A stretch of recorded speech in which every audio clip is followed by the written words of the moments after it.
summer before Severus Snape learned the shape of his own soul, rain came down on Spinner's End as though the sky had finally found the place guilty.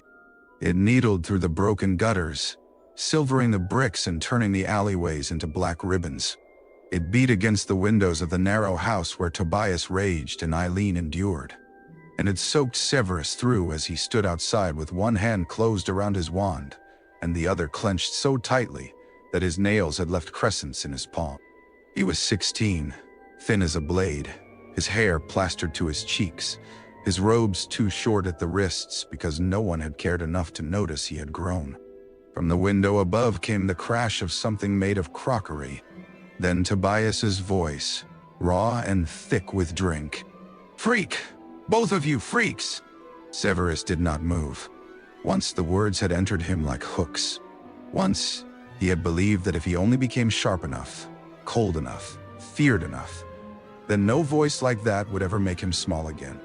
He had whispered spells in the dark and carved curses into his memory with the patience of a monk copying scripture.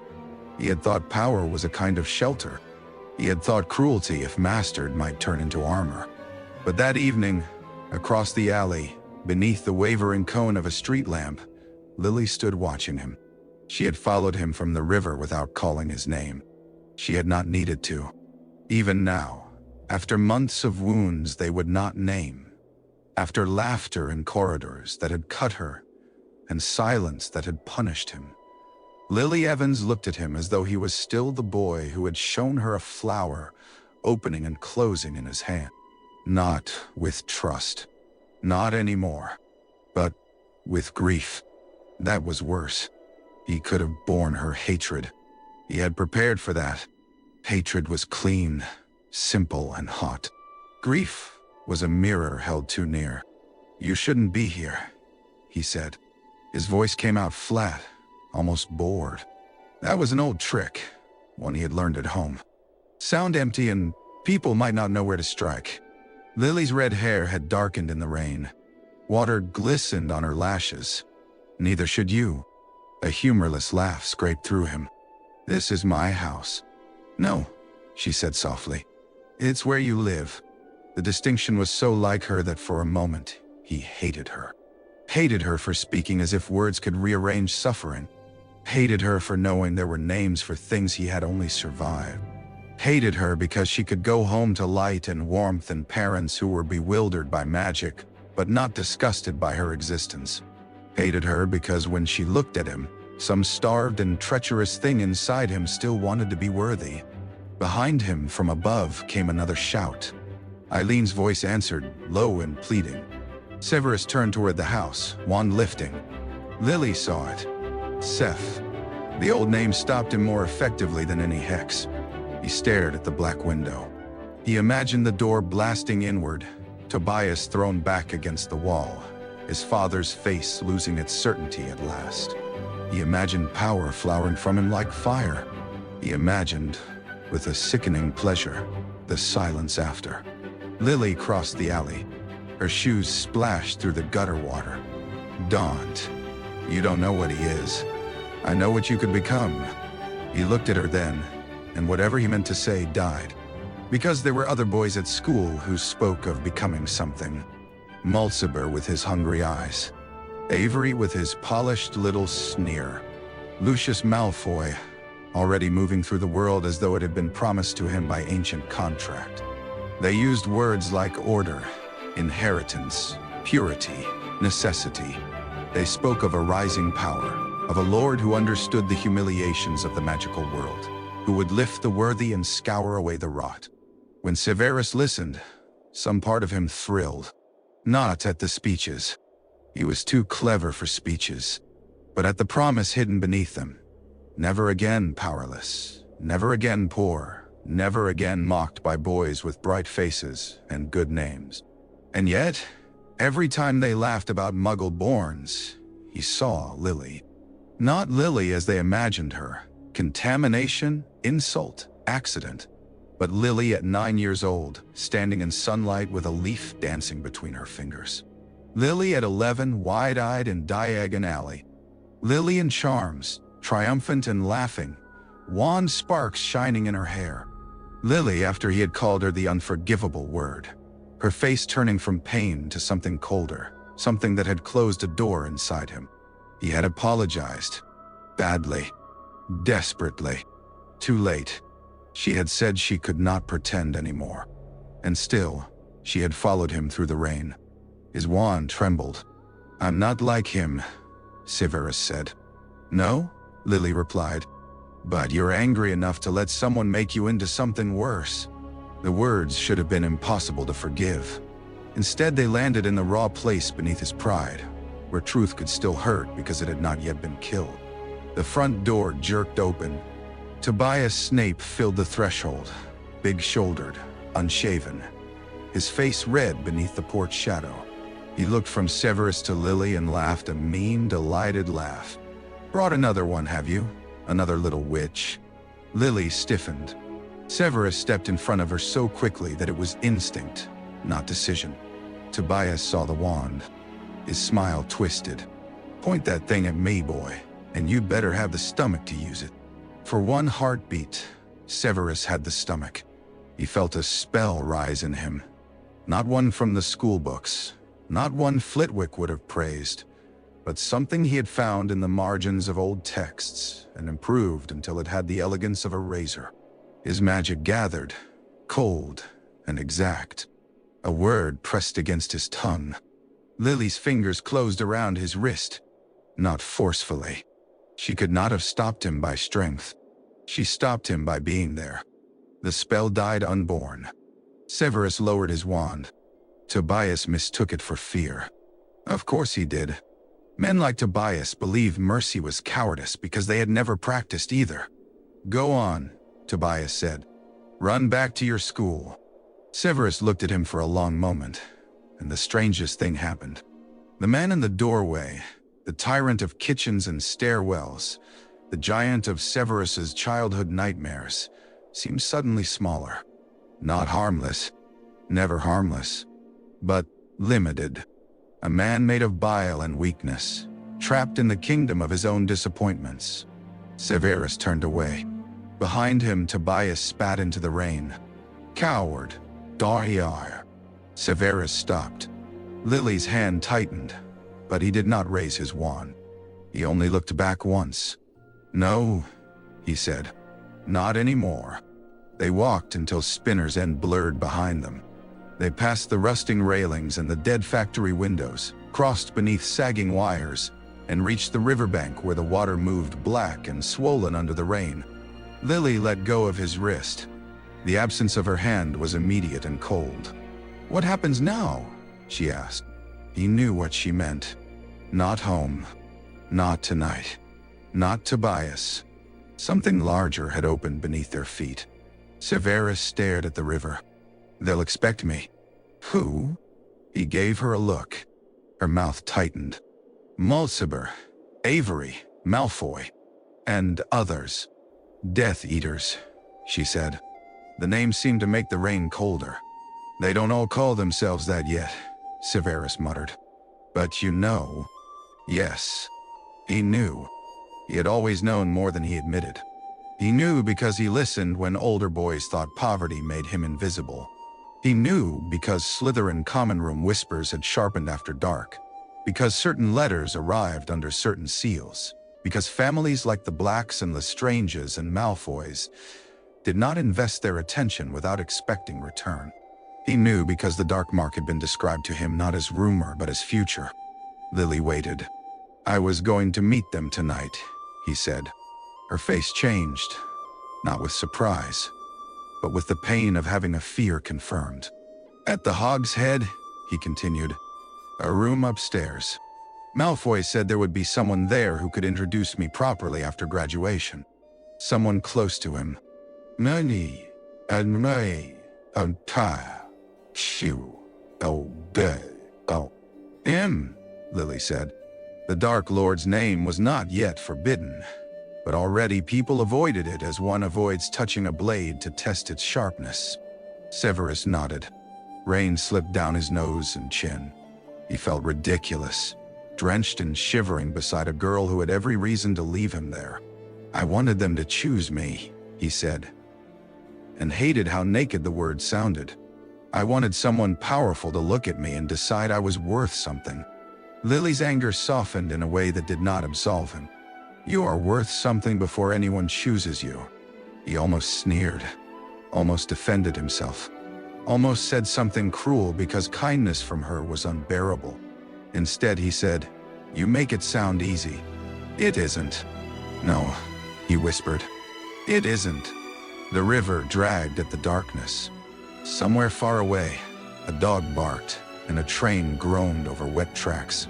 Severus thought of the Hog's Head, of Lucius waiting in velvet robes with rings gleaming on pale fingers, of Avery's eager grin, of Mulciber's muttered jokes, of the future they offered, belonging purchased by obedience, dignity purchased by hatred, safety purchased by kneeling to a man who would see Lily dead. And there, in the rain, Severus Snape made the first brave choice of his life. Not a clean choice, not a noble one. It was full of resentment and terror, pride and longing. He did not suddenly become gentle. He did not forgive the world. He did not even forgive himself. But he chose. "I'm not going," he said. Lily closed her eyes. When she opened them again, there was no joyful reconciliation in her face, no easy return to childhood. Some things once broken did not leap whole into the hand. But there was something, a fragile easing, a breath after drowning. "You'll need to tell someone," she said. "I just told you. Someone who can protect you." "I don't need protection." The look she gave him was almost familiar. "Yes, you do." He bristled, but she continued before he could speak. "And not just you. If you know names, places, plans, Sev, you have to tell someone." Betrayal. The word rose like a snake. In Slytherin, betrayal was the first sin and the most common currency. He imagined Mulciber's face if he learned, Avery's wand, Lucius's cold disappointment, which would be worse than anger because Lucius had a way of making cruelty seem like judgment. Then Severus imagined Lily at the mercy of the world those boys wanted to build. He looked down at his wand. Rain purled on the dark wood. "Dumbledore," Lily said. He laughed once. "Of course. He'll listen. He'll manipulate. He'll help." Those are often the same thing with men like him. A reluctant flicker of amusement crossed her face and vanished. Severus had never trusted Albus Dumbledore. The headmaster's twinkling eyes felt to him like lanterns hung over deep water, charming until one wondered what they concealed. Dumbledore had power and reputation, and people with both rarely understood what it meant to have neither. Yet he also stood against the Dark Lord. More importantly, he had protected students before, even Slytherins, though Severus suspected he found them harder to like. "Fine," he said bitterly. "We tell Dumbledore. We." He looked at her sharply. Lily folded her arms against the cold. "You think I'm letting you walk into this alone? You said you were done with me. I was done watching you become cruel and pretending it was cleverness." Her voice shook, but she held his gaze. "I'm not done hoping you choose better." It should not have moved him. He told himself it did not. But when he apparated them, clumsily, illegally, and with a crack that sent pain through his ribs, he held her hand as though it were the last honest thing in the world. They arrived outside the gates of Hogwarts near midnight, soaked and breathless, with thunder rolling over the mountains and the castle rising above them like a judgment carved in stone. Lights burned in a few high windows. The lake was ink. The winged boars stared down through the rain as though they had watched generations of children arrive with secrets too large for them. By morning, Severus knew, the world would be different. By morning, Lucius Malfoy would know he had not come. By morning, a door would close behind him forever, and another, darker and narrower, would open. Albus Dumbledore did not look surprised when Severus and Lily were brought to his office by Professor McGonagall, which irritated Severus almost as much as fear would have. The headmaster wore midnight blue robes and spectacles low on his crooked nose. A phoenix watched from a golden perch, bright as a wound in the candlelight. Rain lashed the tower windows.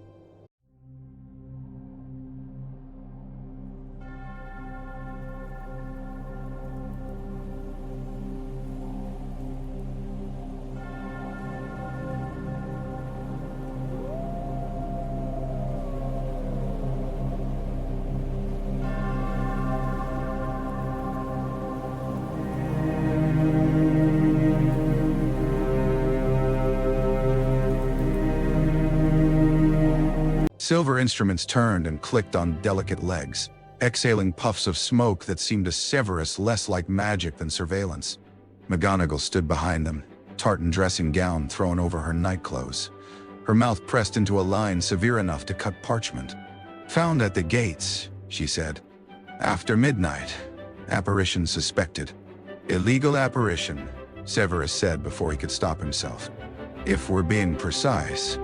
McGonagall's eyes flashed. "Mr. Snape." Dumbledore raised one hand. "Precision is often useful, Minerva, though not always wise." Severus hated that. He hated the mildness, the balance, the sense that Dumbledore could turn even discipline into a proverb. He hated that the man's gaze lingered on him without contempt. Lily spoke first. "Professor Severus knows something."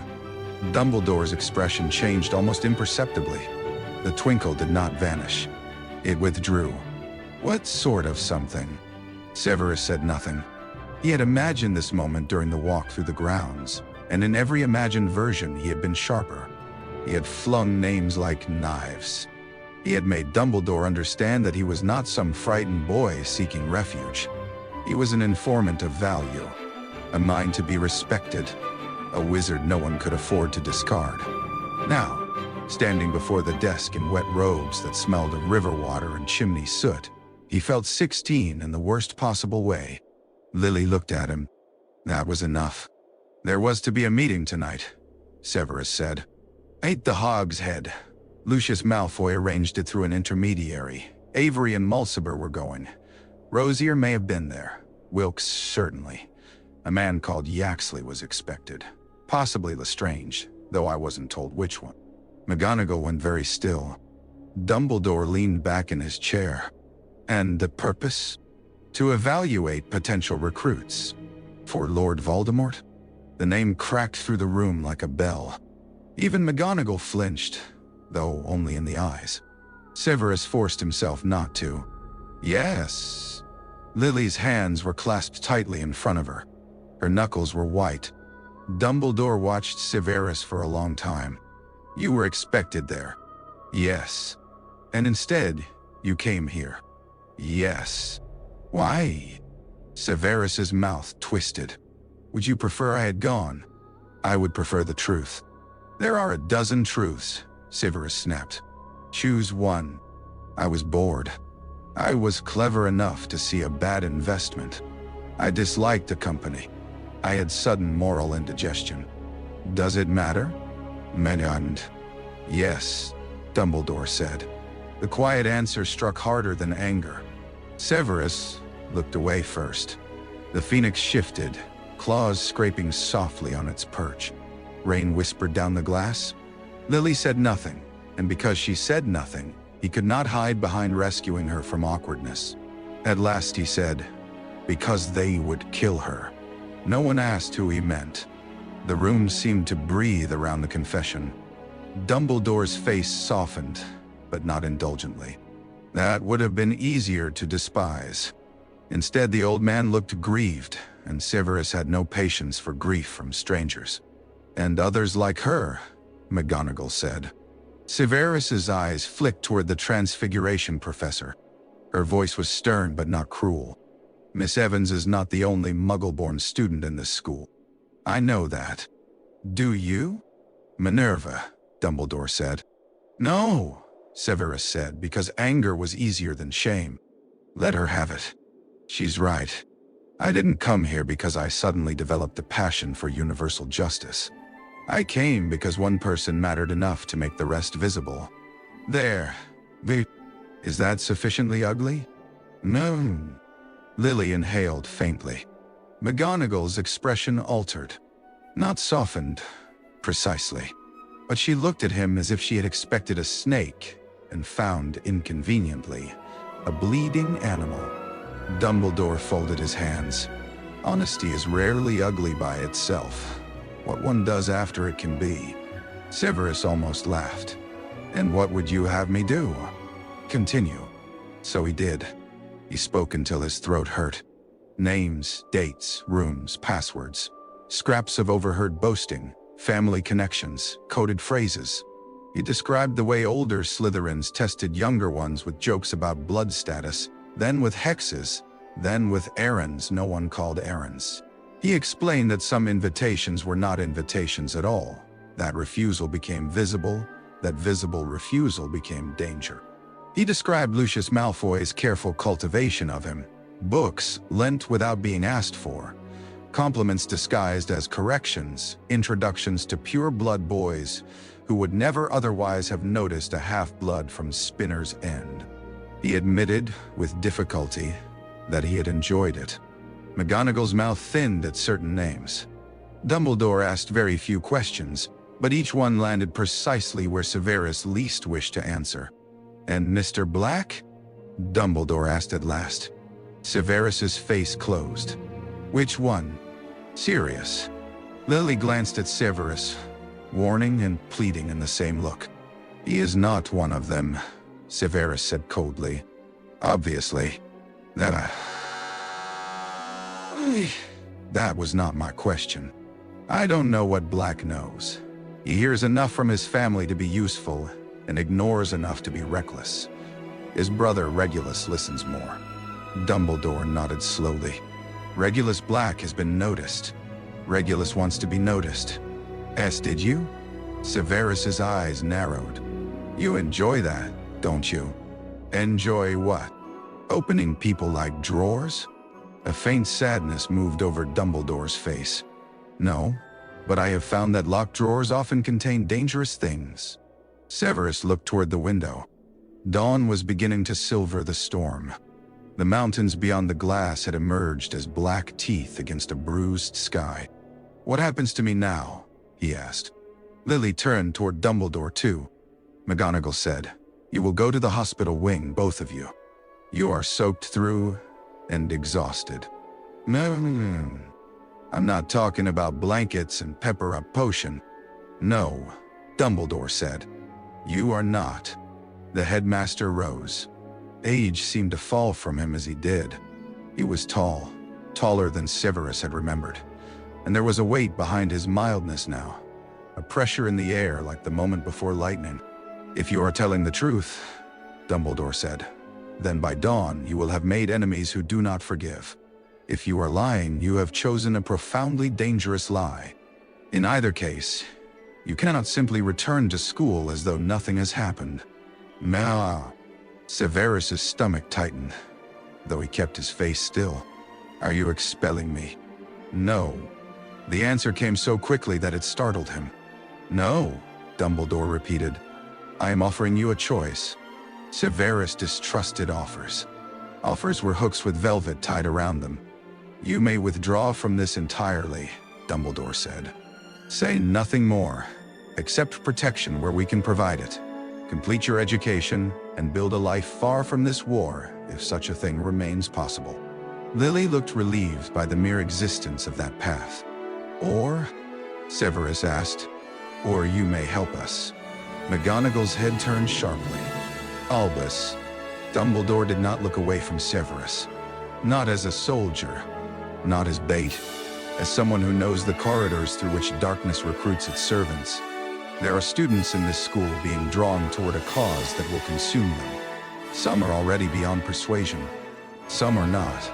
You could help identify the difference." "Me?" Severus stared at him. "You want me to spy on my own house? I want you to decide what your house means." The words were infuriating because they were not simple enough to reject. Slytherin had been the first place where Severus' ambition was not treated as arrogance by default. It had given him shadows in which to grow, language for his hunger, and older boys who told him his bitterness was proof of insight. Yet it had also fed him poison and called it inheritance. He loved it and despised it, which was to say it was home in a way Spinner's End had never been allowed to be. "You think they'll listen to me?" he said. "I am not Lucius Malfoy." "No," Dumbledore said. "That may be precisely why some will." Severus's laugh was quiet and harsh. "You overestimate my charm. I have rarely thought charm your principal weapon." Despite herself, Lily almost smiled. Severus saw it and felt something twist painfully in his chest. McGonagall stepped closer to the desk. If he does this, he will be in danger from both sides. The Death Eaters will consider him a traitor. Others will still see him as one of them. "Nay, Ed Shire. Yes," Dumbledore said. "How comforting," Severus murmured. "There is no comfort in war," McGonagall said. "Only conduct." He looked at her. For the first time that night, he wondered whether she understood more than her severe fairness suggested. Minerva McGonagall had the air of someone who had made herself out of discipline because grief would have taken too much space. Lily moved beside him. "He shouldn't have to decide now." "I agree," Dumbledore said. "He should sleep. Both of you should." "None, Mammoth." Severus nearly protested, then discovered exhaustion waiting beneath his anger like a pit. Dumbledore came around the desk and opened a drawer. From it he took a small, plain ring of iron. No jewel, no ornament. He placed it on the desk between them. "This is not a portkey," he said. "It is not a weapon. It is a summons. If you are in immediate danger, turn it once around your finger and speak my name. It will alert me and Professor McGonagall." Severus looked at the ring and did not touch it. "Protection," he said. "Yes. Or a leash." Dumbledore's eyes met his. Many things can become leashes if worn by the wrong heart. Severus hated that answer too, but he took the ring. It was cold and heavier than it looked. As McGonagall led Lily toward the door, Severus remained where he was. Lily paused, uncertain. Dumbledore waited. "There's one more thing," Severus said. The headmaster's gaze sharpened. At the meeting tonight, they expected a message, not from him directly, from someone close enough. Severus swallowed. "There's going to be an attack before the year turns." "Where?" "I don't know." "On whom?" "A family." He forced the words out. "Blood traitors likely, or muggle-borns with influence. Something symbolic. They want fear in respectable houses." McGonagall's face went pale with contained rage. Dumbledore nodded once. "Thank you." The phrase was simple. Severus did not know what to do with it. Outside the office, the corridors of Hogwarts smelled of wet stone and sleeping fires. Lily walked beside him in silence until they reached the turning that would take her toward Gryffindor Tower and him toward the dungeons. For a few seconds, neither moved. "I meant what I said," she whispered. "This doesn't fix everything. I know. But it matters." He looked at the iron ring in his palm. "Does it?" "Yes." Her certainty was a lantern he did not deserve and could not help moving toward. "Lily," he said, and her name hurt more than any curse. "I am sorry." She closed her eyes. He had said it before, outside the portrait hole, with desperation making him ugly. He had said it because he wanted her back, because he wanted relief, because he wanted the world to undo itself. Tonight the words came without bargain. "I know," she said. "Not forgiveness. Not yet. But not nothing." She went up toward the tower. He went down toward the dungeons. At the foot of the stairs, where the air grew colder and the stones sweated, Severus stopped.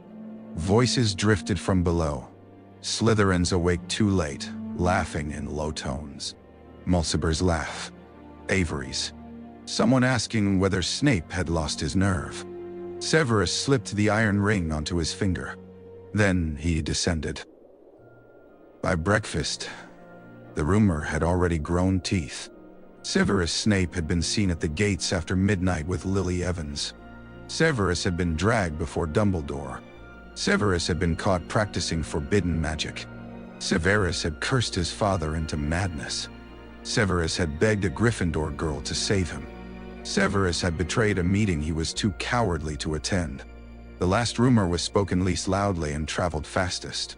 In the Slytherin common room, silence awaited him with more menace than shouting. Green light rippled across the ceiling from the lake beyond the windows.